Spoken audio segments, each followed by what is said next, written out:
Hi, everybody. To introduce yourselves, I asked you to share a little bit about your relationship with nature and how that might have brought you to studying what you're studying now. And I thought I would share a little bit about myself.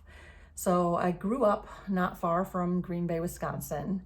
I spent most of my childhood outside, and my family drove to a lot of different national parks, and we went camping and backpacking all over the place. So it's safe to say I spent pretty much my whole childhood climbing trees and chasing my sister around with snakes and frogs. I didn't really realize how much I needed nature until, somewhat ironically, I packed up and I moved to Tempe, Arizona, which is where I began my teaching career. The desert and I do not get along. I mean, the scorpions crawling all over my stuff, wasn't a huge fan of that. No, don't get me wrong, I love the monsoon season and some of the sunsets and sunrises are absolutely beautiful, but as a child who grew up in lush green vegetation, it was really hard for me to live in the desert. You're the only thing is like a Palo Verde tree, and people put Christmas lights on cacti. So for me, it was a little rough, and I found myself really aching for the fireflies and the big summer storms, and the water would just stay and hang in the air, and just so much biodiversity. And it took me a while to learn to love the desert. Now, I stayed there for 5 years, and part of that was because I loved my students. And so when I started my teaching career, the first thing that I did was lock up all the textbooks, because often, you all know, we're taught to just memorize all these bits and pieces of things in the Krebs cycle, and we're all just miserable and bored, right? So I started looking at what was actually going on in the world and then using that to teach science through. And so one of the first things I was looking at when I was teaching ecology was agriculture, because it struck me when you drive really, really far out past Waddell, you see all these flower farms. And I thought, man, agriculture, this just seems like a terrible thing to be doing in an area that has no water. So I started looking at agriculture in general, and how monocultures tend to be annuals. And so every year the plants die and we have to recreate everything from year to year. And how we kill the soil. Yeah, we kill soil. Who knew? And then our fertilizer use.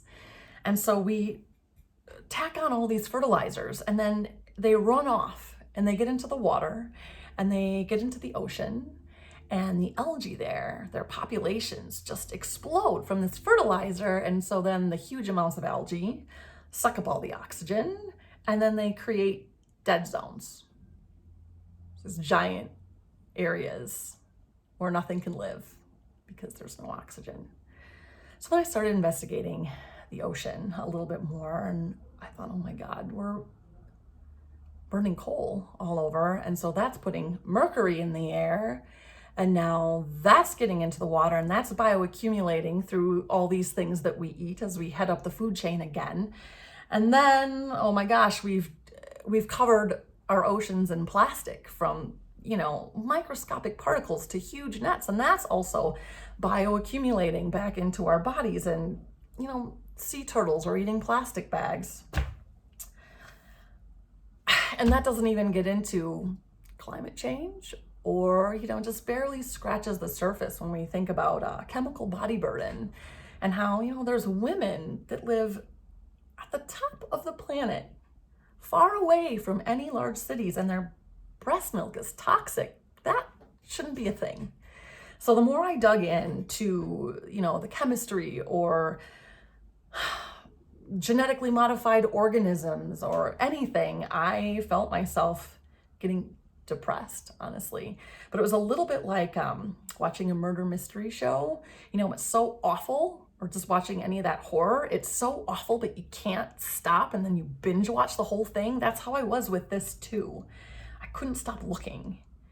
And little by little, that eco-depression started kind of taking me over, and I was just thinking, oh my God, we're all gonna die. That's it.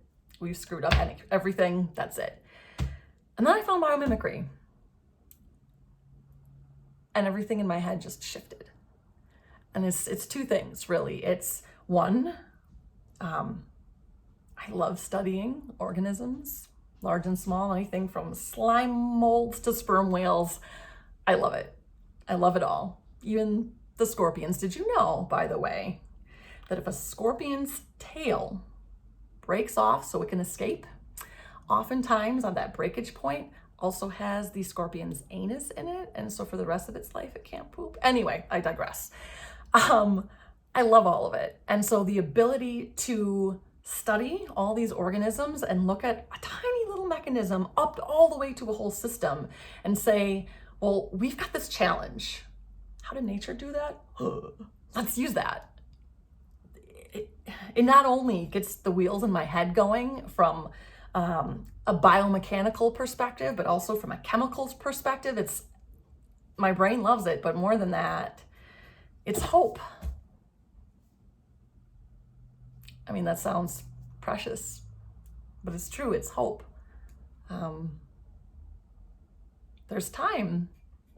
There's time yet to get it right. And biomimicry may not be the one answer, but it's a answer. And I find it really uplifting. So much so that I have now my second master's in biomimicry, and I'm part of the 5th cohort of BPro, Biomimicry Professionals. And I also work for Biomimicry 3.8. It's what I breathe now.